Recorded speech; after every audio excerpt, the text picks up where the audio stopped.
want to go to Mars not just to be a part of history, but to inspire people around the world. The colonization of Mars is the adventure of the century. This is our chance to get the world excited about space again. If we can look up from Earth and know that human beings are living on another planet, will we ever again be able to tell ourselves that there's anything we can't do? I want to contribute directly to mankind's confident expansion into the solar system, which we have to do if we're going to survive in the long term. I believe it is in our nature and it is our destiny.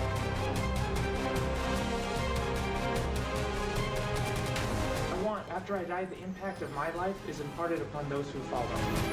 I know it comes at the cost of living Earth forever, but future belongs to those who believe in the beauty of their dreams.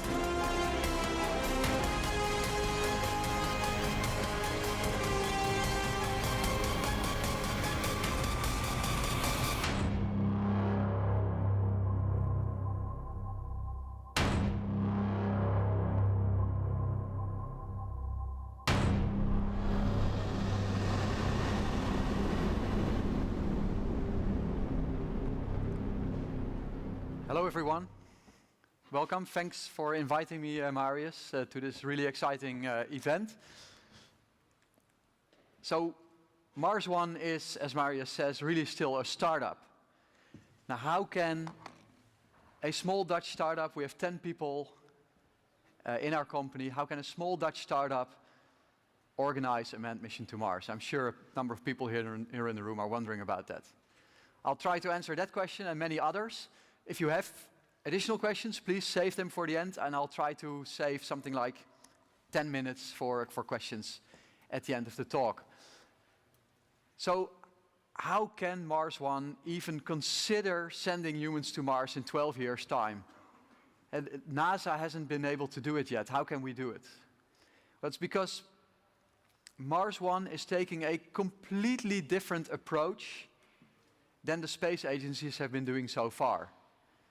The most important one, as Marius has already pointed out, is that we are sending our crews on missions of permanent settlement. So instead of sending them there and trying to bring them back after a year, our crews stay there, and instead additional crews go there every 2 years. And that is really the key to what makes Mars One's mission feasible. It makes it a lot more feasible from a technology point of view. We don't have to develop bigger rockets, bigger landing systems, the return capability, and I'll say a few words about that later. It costs less time, it costs less money, and both are important for being able to secure investments. But really the risk is much lower for a permanent settlement mission than for a return mission, however odd that may sound. And I'll explain why. Do you know how difficult it is to launch rockets from Earth? And do you know that 5% of all the rocket launches fail? So the satellite ends up in the wrong orbit or they explode. 5% fails. Now on Earth, for every rocket launch, 100 or 1,000 engineers are checking the rocket at the last moment. It's a completely controlled environment. We know exactly where the rocket is, what it looks like. Now imagine the rocket going to Mars. It's been traveling through space for 7 months. It's landed on a distant planet. It's been waiting there for 4 years without any maintenance. And then the crew is supposed to get in. And where are the support crews? Where are the 1,000 engineers to check the systems? They're back on Earth. And it's really that immense challenge, making that return mission acceptable from a risk point of view.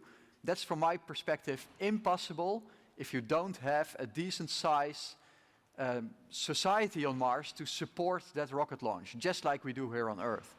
And that is really what makes Mars One possible compared to other ideas. So now, what does that mission look like?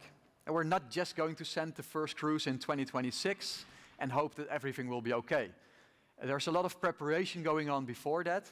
Our first unmanned mission will depart in 2020, and I believe that that is our biggest challenge, and that it's the most important mission for Mars One, more important maybe than the human mission, Because if right now NASA is the only entity that has ever landed something on Mars successfully, and if we can be the first private company, the first one next to NASA to land something successfully on Mars, then I'm sure we can all agree we're not a startup anymore. And so that's extremely important, to keep the risk and the cost of that mission as low as possible. We've selected a platform that NASA has already flown in 2007, for the Phoenix lander. And NASA is going to fly it again in 2016 for the InSight mission, and we'll install our own experiments on the same platform. We have had our first contract already with Lockheed Martin for this mission, and Lockheed Martin was also the company that built that system for the Phoenix mission, and will build it for the InSight mission for NASA. So in that way you reduce the risk for that mission as much as possible.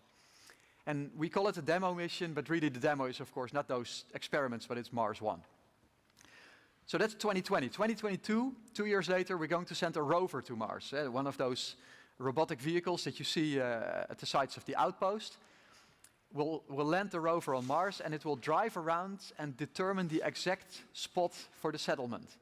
So we'll know whereabouts the base will be, but it will look for a location that's nice and flat for construction work. It will actually determine the water content in the soil, because we're going to use local water for our crews and for plants growing, for oxygen generation. So this rover will determine that in situ, on the soil. Then again, 2 years later, 2024, we're sending all the hardware for the human mission, but not the humans. So 2 life support units, 2 living units, another rover, and a supply unit. The 2 rovers will move all the equipment to the Outpost location, because they will land all around. They will activate the life support systems, deploy a part of the solar panels. So breathable atmosphere will be produced inside the habitat. Liquid water will be produced and will be waiting there for the crew. And only when all that is confirmed to be working, then we send the first crew to Earth orbit in 2026, after which they will leave for Mars. Now imagine that moment. Imagine you being on that ship. Actually, let me ask you, who here would consider it? Who here would consider going to Mars on a mission of permanent settlement? Oh, that's not too bad, actually. That's quite a lot of hands. Usually I get about 1 hand in 100. Oh, you're going too? Very good. How old are you? 9. Okay. A 9-year-old girl here is going, and some of you didn't raise their hands, you cowards. So, imagine the moment of departure. The moment you press that big red button that starts your rocket engine going from Earth orbit to Mars, you are committed to going to Mars. At the moment you start the engine, there is no more return.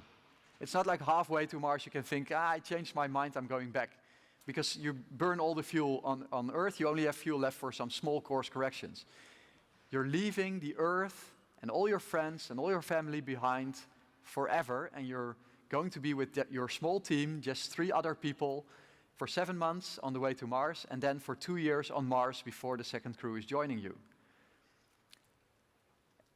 Imagine how difficult that decision is. And we've had a lot of applications. 200,000 people applied for our mission when we opened the job vacancy 2 years ago. As far as we know, it was the most popular job ever for a one-way trip to Mars. And now we've narrowed it down to 100 people, and we're going to find the right teams to do that, or try to find the right teams to do that. How do you do that? I'll talk about that later. So back to the mission. We're sending 4 people. They're flying to Mars in 7 months. 4 people in 7 months. They're landing on Mars. They'll open the hatch. They'll walk down the stairs, and humans are on Mars. They find the outpost. They start the rest of the assembly that still needs to be done. The hardware for the second crew will land a few weeks after the first crew is landing, because the hardware is always going ahead of the crews. And the second crew is joining after 2 years. That's our plan in a nutshell. And all these steps are possible with existing technology because we have eliminated the return mission. Existing technology, that doesn't mean existing systems. So of course, every system needs to be designed and built and tested to make sure that we have the right stuff to go.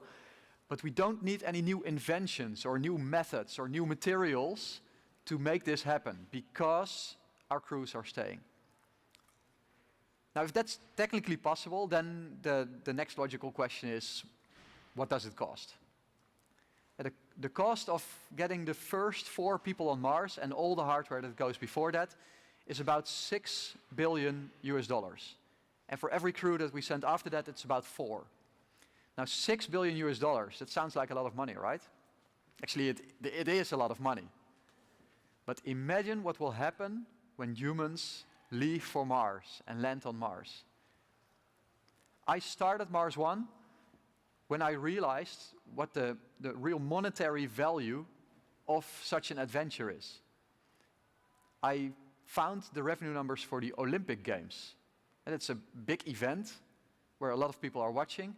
And the International Olympic Committee earns $4.5 billion US per event on broadcasting rights and sponsorships and partnerships. What does that mean? That means access to our eyeballs, sponsorships and partnerships, broadcasting rights. So $1.5 billion per week, just because the world is watching. And I realized that this could help finance our mission. And that's when I decided to leave my previous company. I was a co-founder of that company too, sell part of my shares and start Mars One. We've worked a lot on our business case in the last couple of years, and we estimate now that the value of the media exposure until the first year on Mars, the first year of humans on Mars, is about 8 Olympic Games. So the Olympic Games is now a new monetary unit that I personally invented. So $36 billion US, if you want to have the old-fashioned currency. So only that is a good business case. But there's so much more that you can do with a human mission to Mars. IP, intellectual property rights. We will make sure that whatever we have our suppliers build for us, we co-own the intellectual property together with our suppliers, such that that can generate revenue, especially in the longer term. For example, agricultural systems. We're growing food on Mars with as little as possible water and as little as possible energy, which is extremely relevant on Earth. Now, these systems are not expensive, but it's developing such systems that takes a lot of money. And once you have those systems, there's a good market here on Earth. Same for recycling. Every kilo you send to Mars is $100,000. $100,000 per kilo. So if you can recycle 1 kilo of material, that's worth a lot of money. So we will develop new systems for recycling. Same for solar energy. If we can reduce the weight of solar panels, that will make our mission more interesting and will probably result in cheaper solar panels. So intellectual property is very important. Then a third one that might surprise some people here in the room is donations. Donations are an important part of our financing model. When we started our plan, when we launched our website, people started sending us email, can we please donate? And we think this is important, can we please donate? We didn't have that possibility, so we quickly fixed that. And right now we get donations from all over the world, more than 100 different countries. And these are right now small amounts of money, but we see that with each step that we take, each contract, each new announcement, we see that the number of people that donate goes up and the average amount increases slightly. So donations, that's people like you and I with small wallets, but there's also a few people on this planet with very big wallets. The cost of our mission is about $6 billion US, and there's 250 people that have 6 billion or more personal wealth. 6 billion on the bank. What would you do with that money, right? What are you going to do with 6 billion? Well, I've thought a little bit about that. The first thing you do is you buy a yacht. Everybody that has more than $1 billion, apparently they have to buy a yacht, and it needs to be about 100 meters long, and you can spend $100 million on your new boat. Then the second thing you buy is an island, because if you have a boat, you need an island. And then the third thing you buy is a couple of houses, one in Monaco, one in New York, Rio, and you spend another 100 million on a couple of houses all around the world. Well, now you've got everything you need, right? and you've still got $5.7 billion in the bank. What are you going to do with your money? Now, what Mars One can offer these people is immortality. And not literally, we can't make them live forever, but if the richest man on the planet, right now I believe that's Bill Gates, if Bill Gates finances our mission, we will call the first city on Mars Gatesville. And the second richest man on the planet is Carlos Slim, Slim City. And we have a name ready for all the people on that list. That's not really true. I don't think it will be Bill Gates or Carlos Slim. I think it will be a billionaire that you've never heard of, that lives maybe in Asia or in Africa or in South America.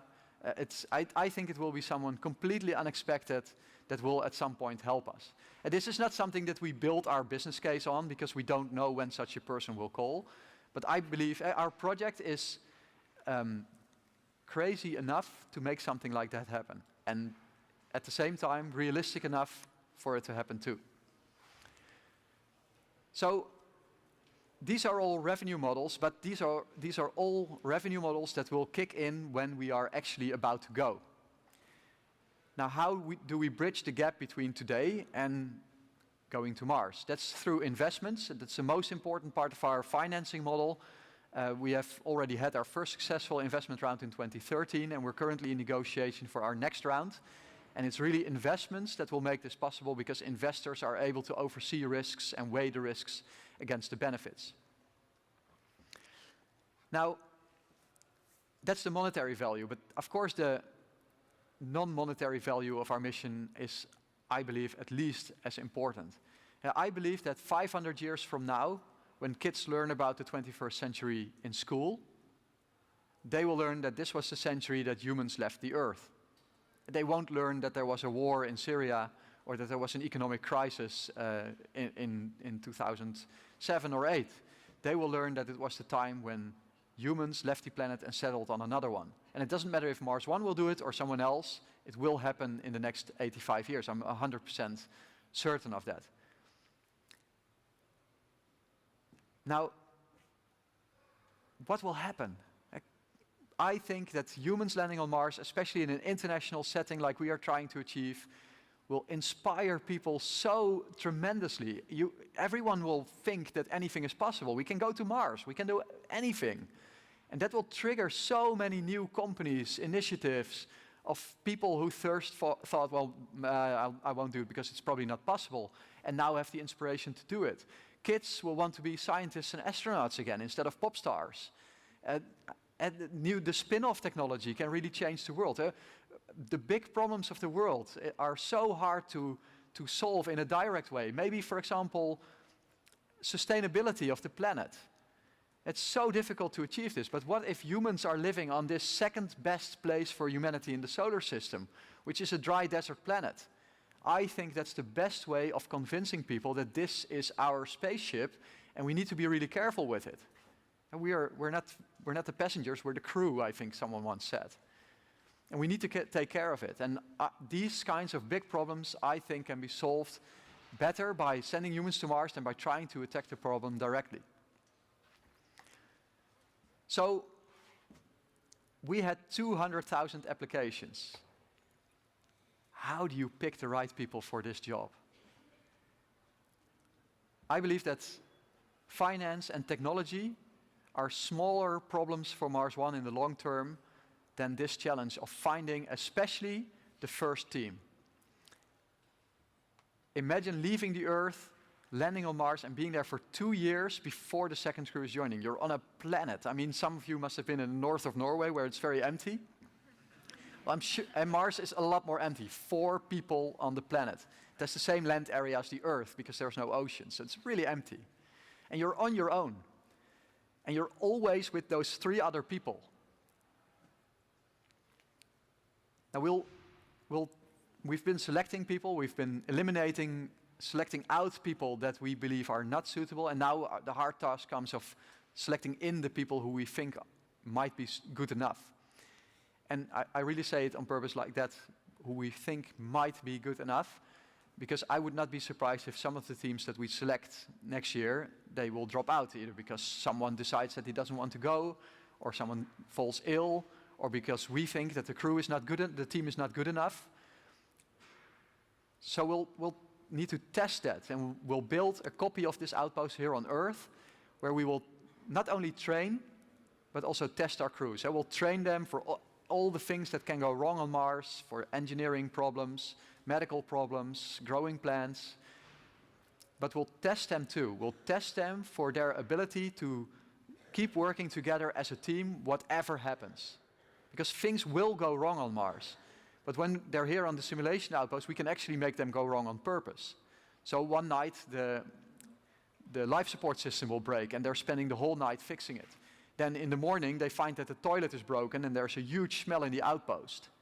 And then you get into the living room, and there's the sock of one of your colleagues. It's always been annoying you, but you've always been calm about it. But now you didn't sleep, there's a smell in the outpost, and the sock is there again. And do you stay calm, or do you freak out? And we're looking for teams that can deal with the sock. Because it's not the life support system that's the biggest problem, because that's what they're expecting. They're training for that. That's the things that they expect to meet on Mars.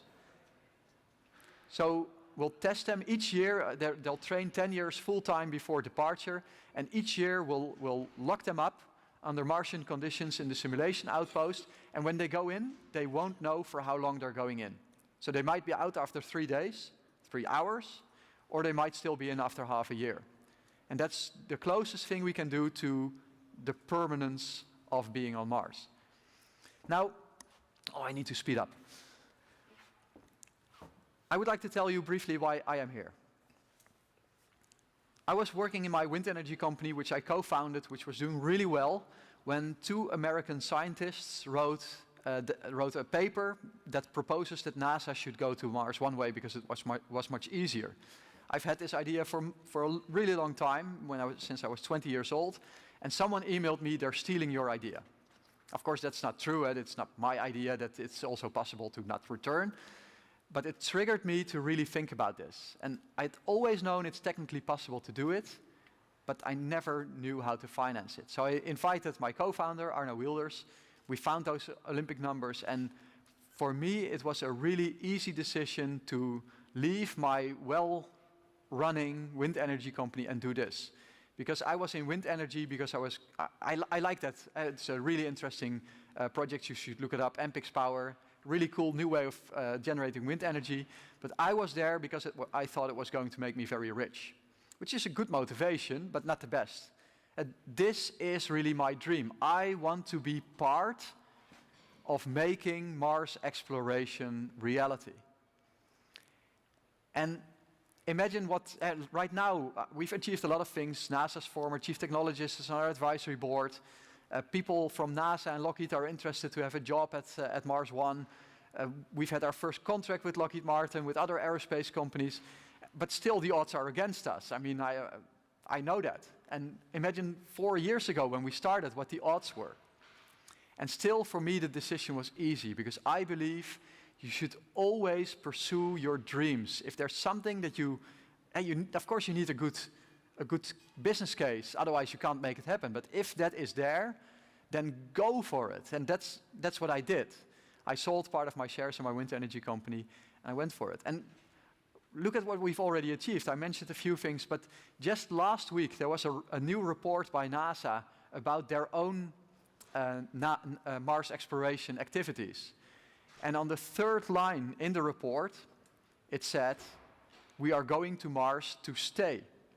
And this is completely new. And NASA has always been talking about return missions, and maybe one day humans might live there. And now the 3rd sentence of the report is humans will go there to stay.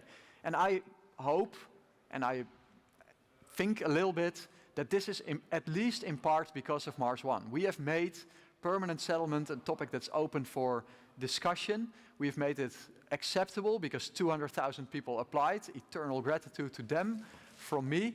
And in this way, I believe we've already contributed significantly to Mars exploration, because I am fully convinced that if humans are ever going there, it's going to be to stay. Thank you very much.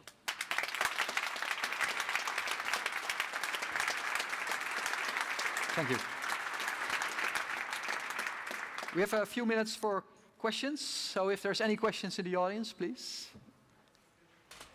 Yeah, there. Oh.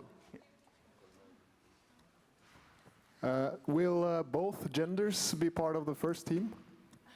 Yeah, we really want to be mankind's mission to Mars, so we want to involve as many people of the world as possible. So it's our goal to have 2 men and 2 women on each crew, to have different age ranges, and to have people from different continents in each team. That's actually very interesting for our business case, because if we can involve more people, that's good for our sponsors and partners. But it's actually also really important.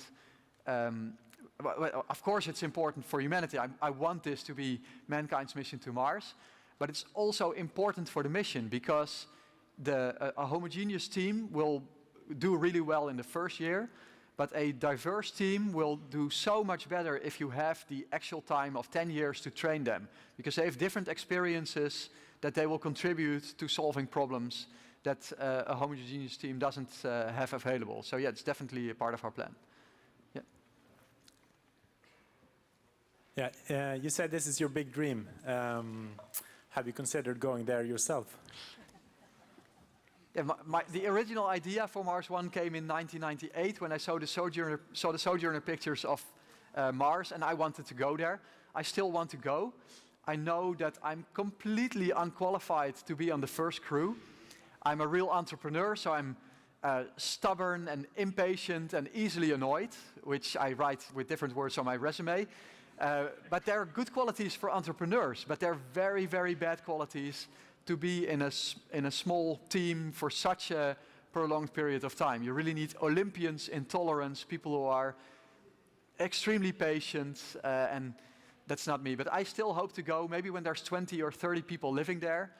I have a young son and another one coming soon. So right now it's really a bad time for me. I wouldn't consider it right now. But maybe in, with 30 people there, that's 30 years into the future, maybe I can bring my family. After all, I'm the CEO, right? Thanks. Pass the mic? Yep.